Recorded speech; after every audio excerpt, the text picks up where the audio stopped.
L'enthousiasme initial suscité par Donald Trump semble s'estomper face aux difficultés politiques.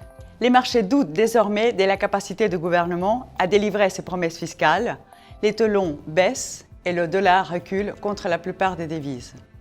En effet, la relance budgétaire promise par Donald Trump est indispensable pour soutenir la croissance. D'autant plus que la Fed a déjà monté 3 fois ses taux directeurs, vient de donner des signaux clairs sur une nouvelle hausse des taux et prévoit de réduire son bilan avant la fin de l'année. Dans ce contexte, malgré les incertitudes politiques aux États-Unis, les marchés actions continuent à bien se comporter, particulièrement en zone euro et en Asie émergente. Les secteurs défensifs et technologiques sont les plus performants sur le mois de mai.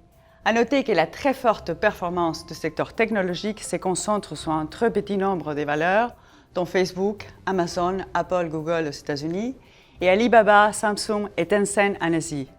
Cette concentration doit être surveillée car elle met en évidence des excès du marché.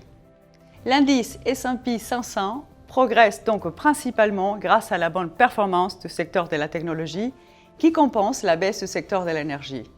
Rappelons qu'en mai, l'OPEP et la Russie ont décidé de prolonger la réduction de l'offre afin de stabiliser le cours du brut face à l'augmentation de la production de pétrole de schiste américain.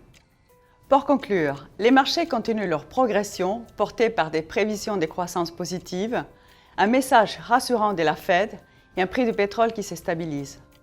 Néanmoins, n'oublions pas que cette hausse est portée par peu de secteurs et concentrée sur un petit nombre de valeurs au sein de ces secteurs. Dans les semaines à venir, nous serons donc attentifs à l'actualité politique aux États-Unis, mais aussi aux élections législatives en France et au Royaume-Uni. Merci et au mois prochain.